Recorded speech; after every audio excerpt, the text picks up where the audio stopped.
Hello, guys and gals, and this is part 43 of our reading of the Harvard Classics.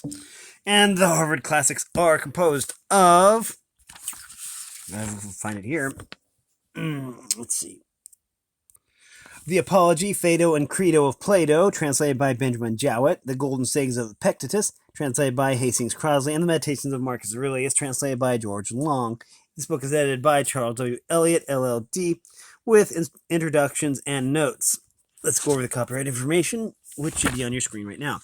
Chloe says that this book is copyright 1980, 1937, and 1907 by Grolier Enterprises Corporation.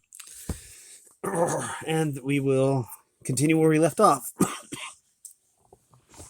We have been reading from, let me check my notes here.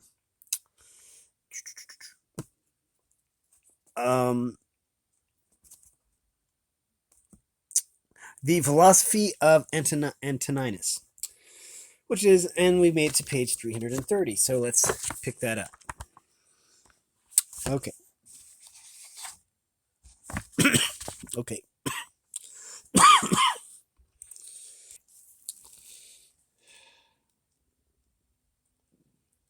Okay. We are going to start back here at the top. That way we'll be sure that we don't miss anything. So, I'll move this book out of the way. There we go. Okay. An interval and being and ceasing to be and beginning and end. But there is nothing of the kind in the nature of things. It is an everlasting continuity. When Antoninus speaks of generation, he speaks of one cause acting and then another cause taking up the work, which the former left in a certain state, and so on. And we might conceive that he had some notion like what he called the self-evolving power of nature. A fine phrase indeed. A fine phrase indeed. The full import of which I believe that the writer of it did not see, and thus he laid himself open to the imputation of being a follower of one of the Hindu sects, which makes all things come by evolution out of nature or matter, or out of something which takes the place of deity but is not deity. I would have all men think as they please or as they can, and I only claim the same freedom which I give. When a man writes anything, we may fairly try to find out all that his words must mean, even if the result is that they mean what he did not mean. And if we find this contradiction, it is not our fault, but his misfortune. Now, Antonius is perhaps somewhat in this condition, in which he says, though he speaks at the end of the paragraph of the power which acts unseen by the eyes, but still no less clearly. But whether in this passage he means that the power is conceived to be the different successive cause, or in something else, no one can tell. For other passages, however, I do collect that his notion of the phenomena of the universe is what I have stated. The deity works unseen, if we may use such language, and perhaps I may, as Job did, or he who wrote the book of Job. In him we live and move and are. And said St. Peter to the Athenians, and to show his bearers that this was no new doctrine. He quoted the Greek poets. One of these poets was the Stoic Cleanthes, whose noble hymn to Zeus or God is an elevated expression of devotion and philosophy. It deprives nature of her power and puts her under the immediate government of the deity. The all this heaven, which whirls around the earth, obeys and willing follows where thou leadest. Without thee, God, nothing is done on earth, nor in the ethereal realms, nor in the sea, save what the wicked, through their folly, do. Through their folly, do.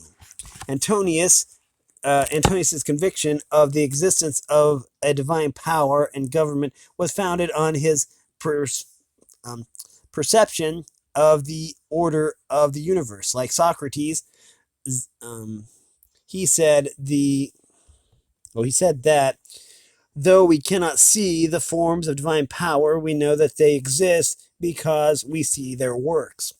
To those who ask, where hast thou seen the gods, or how dost thou comprehend that they exist, and so worshipest them? I answer, in the first place, that they may be seen even with the eyes. In the second place, neither have I seen my own soul, and yet I honor it. Thus, then, with respect to the gods, from what I constantly experience of their power, from this I comprehend that they exist, and I venerate them. This is an old argument, which has always had great weight with most people, and has appeared sufficient. It does not acquire the least additional strength of being developed in a learned treatise. It is an intelligible.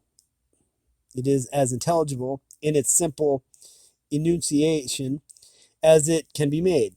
If it is rejected, there is no arguing with him who rejects it. And if it is worked out into innumerable particulars, the value of the evidence runs the risk of being buried under a mass of words.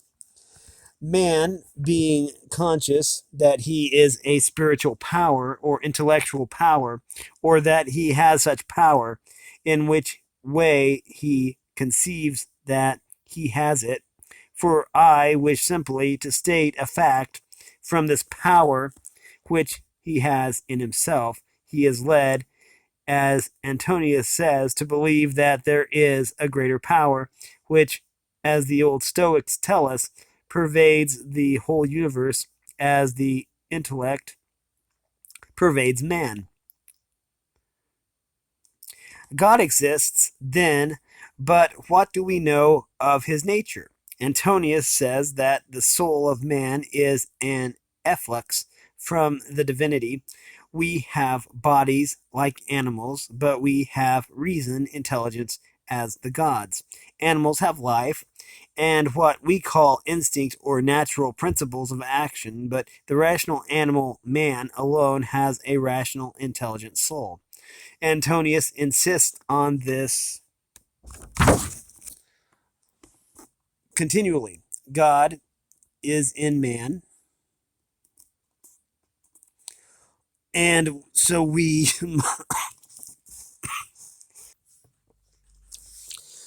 and so we must continually attend to the divinity within us, for it is only in this way that we can have any knowledge of the nature of God. The human soul is, in a sense, a portion of the divinity, and the soul alone has any communication with the deity. For, as he says, with his intellectual part alone, God touches the intelligence only which has flowed and been derived from himself into these bodies. In fact, he says, that which is hidden within a man is life, that is the man himself. All the rest is vesture, covering, organs, instrument, which the living man, the real man, uses for the purpose of his present existence. The air is universally diffused for him who is able to respire, and so for him who is willing to partake of it, the intelligent power, which holds within it all things, is diffused as wide and free as the air. It is by living a divine life that man approaches to a knowledge of the divinity. It is by following the divinity within, as Antoninus calls it, that man comes nearest to the deity, the supreme good. For man can never attain to perfect agreement with his internal guide. Live with the gods, and he does live with the gods, who constantly shows to them that his own soul is satisfied with that which is assigned to him, and that it does all the demon wishes, which Zeus hath given to every man for his guardian and guide a portion of himself, and this demon is every man's understanding and reason. There is in man that there is in man, that is in the reason, the intelligence, a superior faculty, which, if it is exercised, rules all the rest. This is the ruling faculty, which Cicero renders by the Latin word principatus, to which nothing can or ought to be superior. Antonius often uses this term and others which are equivalent. His name is the governing intelligence. The governing faculty is the master of the soul. A man must reverence only his ruling faculty and the divine within him, the divinity within him. Sorry, as we must reverence that which is superior in the universe, so we must reverence that which is superior, which is supreme. Oh, sorry. As we must reverence that which is supreme in the universe, so that we must reverence that which is supreme in ourselves.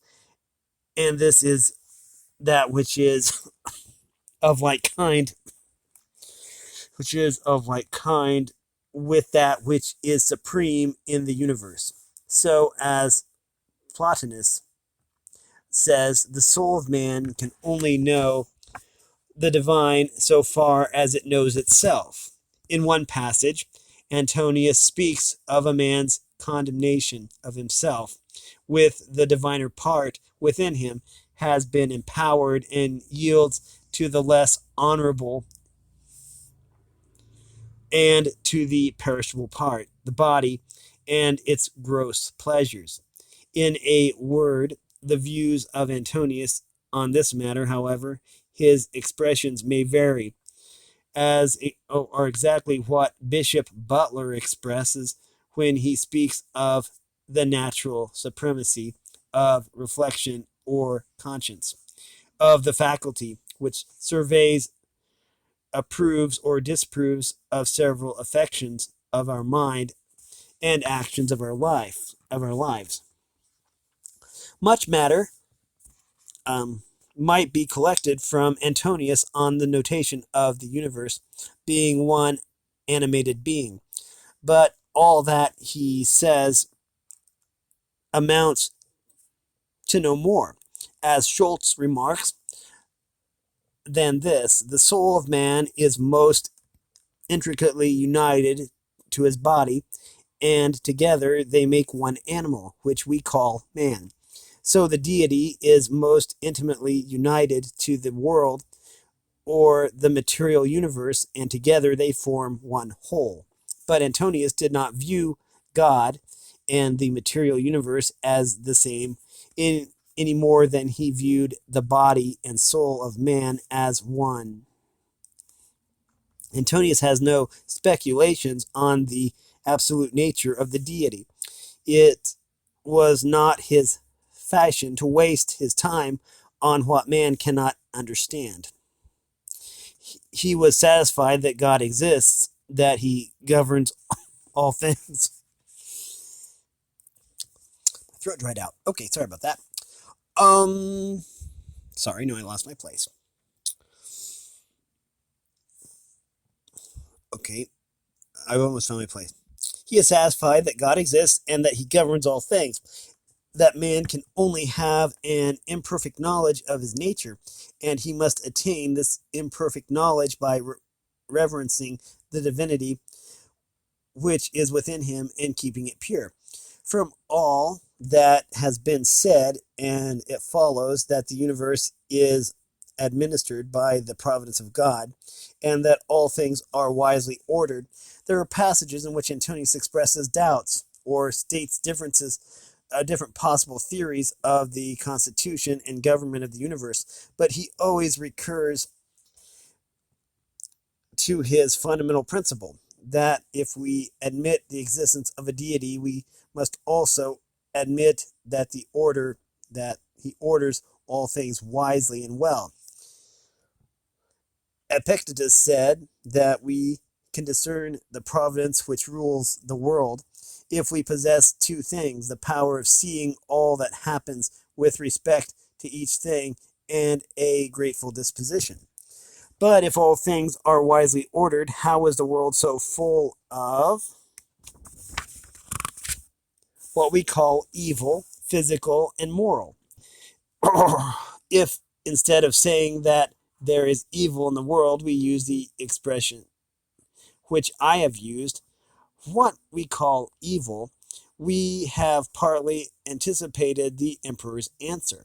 We see and feel and know imperfectly very few things in the few years that we live, and all knowledge, and all the experience of all the human race is positive ignorance of the whole, which is infinite. Now, as our reason teaches us that everything is in some way related to and connected with every other thing, all notion of evil as being in the universe of things is a contradiction. For if the whole comes from and is governed by an intelligent being, it is impossible to conceive anything in it which tends to the evil or destruction of the whole. Everything is in constant mutation, and yet the whole subsists. We might imagine the solar system resolved in its elemental parts, and yet the whole would still subsist, even young, ever young and perfect. All things, all forms are dissolved, and new forms appear. All living things undergo and change, which we call death. If we call death an evil, then all change is an evil. Living beings also suffer pain, and man suffers most of all, for he suffers both in and by his body, and by his intelligent part. Men suffer also from one another, and perhaps the largest part of human suffering comes to man from those whom he calls his brothers. Antonius says, generally wickedness does no harm at all to the universe, and particular the wickedness of one man does no harm to another. It is only harmful to him who has it in his power to be released from it as soon as he shall choose. The first part of this is perfectly consistent with the doctrine that the whole can sustain no evil or harm. The second part must be explained by the Stoic principle that there is no evil or in anything which is not in our power.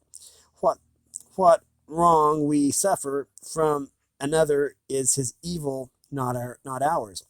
But this is an admission that there is evil in a sort, for he who does wrong does evil, and if others can endure the wrong, still there is evil in the wrongdoer. Antonius gives many excellent precepts with respect to wrongs and injuries, and his precepts are practical. He teaches us to bear what we cannot avoid, and his lessons may be just as useful to him who denies the being and the government of God as to him who believes in both.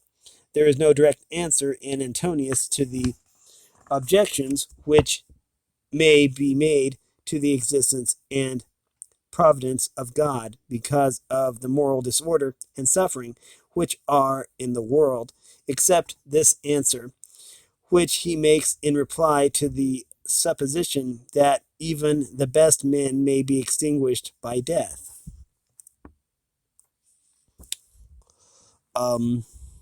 He says, If it is so, we may be sure that if we ought to have been otherwise, the gods would have ordered it otherwise. His conviction of the wisdom which we may observe in the government of the world is too strong to be disturbed by any apparent irregularities in the order of things. That these disorders exist is a fact, and those who would conclude from them against the being and government of God conclude too hastily.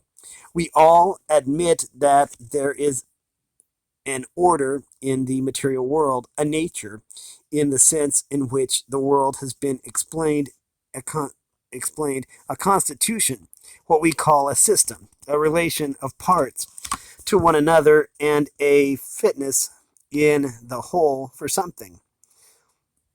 So, in the constitution of plants and of animals, there is an order, a fitness for some end. Sometimes the order, as we conceive it, is interrupted, and the end, as we conceive it, is not attained. The seed, the plant, or the animal sometimes perishes before it has passed through all its changes and done all its uses. It is according to nature that is a fixed order, for some to perish early and for others to do all their uses and leave successors to take their place. So man has a corporeal and intellectual and moral constitution fit for certain uses, and so on. The whole man performs these uses, dies, and leaves other men in his place. So society exists, and a social state is manifestly the natural state of man, and the state for which the nature fits him. And society, amidst innumerable irregularities and disorders, still subsists.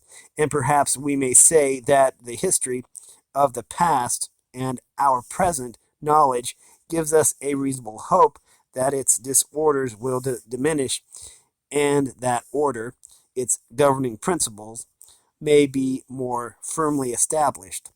As order, then a fixed order, we may say, subject to deviations, real or apparent, may be admitted to exist in the whole nature of things. That which we call disorder or evil, as it seems to us, does not in any way alter the fact of the general constitution of things. Having a nature or fixed order, nobody will conclude from the existence of disorder that order is not the rule. For the existence of order, both physical and moral, is provided by daily experience and all past experience. We cannot conceive how the order of the universe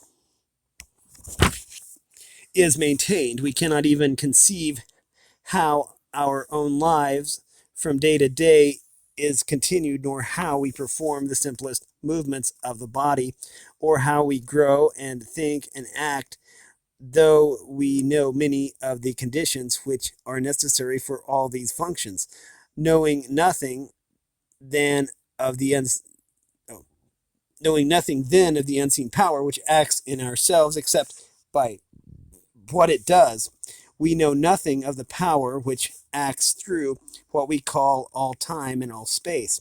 But seeing that there is a nature or fixed order in all things known to us, it is conformable to the nature of our minds to believe that this universal nature has a cause which operates continually, and that we are totally unable to speculate on the reason of any of these disorders or evils which we perceive. This is believed. This, I believe, is the answer which may be collected for all that Antoninus has said. The origin of evil is an old question. Achilles tells Priam that Zeus has two casks, one filled with good things and the other with bad, and that he gives to men out of each according to his pleasure. And so we must be content, for we cannot alter the will of Zeus.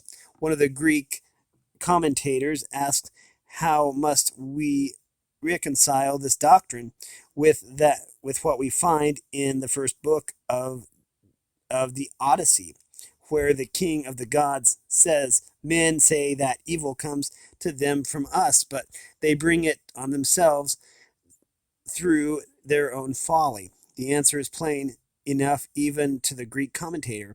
The poet makes both Achilles and Zeus speak appropriately to their several characters. Indeed, Zeus says plainly that men do attribute their suffering to the gods, but they do it falsely, and they are the cause of their own sorrows. We're going to have to stop this here and pick this up where we left off. We have been reading from the Harvard Classics, and specifically the philosophy of Antoninus.